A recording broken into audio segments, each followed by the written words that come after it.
এই যে এই দেখো, তুমি কার কোলে এখন জানো? কার কোলে?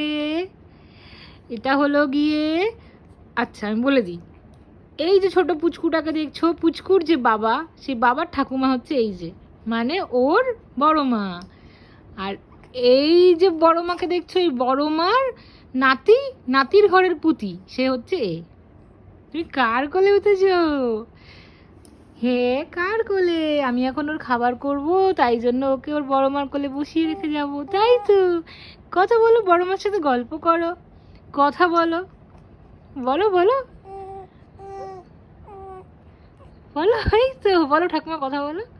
হ্যাঁ, আমার সঙ্গে বলে না, কিন্তু তোমার সঙ্গে বললো। বাবা একটু হাসি মুখ দেখিয়ে দাও তো। বাবা হাসি হাসি, বাবা হাসি কই? হুম, হুম, সে কথা বলছে বড় মার সাথে। হুম, ও বাবা হাসি মুখ দেখিয়ে দাও, বাবা হাসি। দাঁড়াও, গাছ থেকে দেখাই তাহলে হাসবে। বাবা, বাবা হাসি হাসি।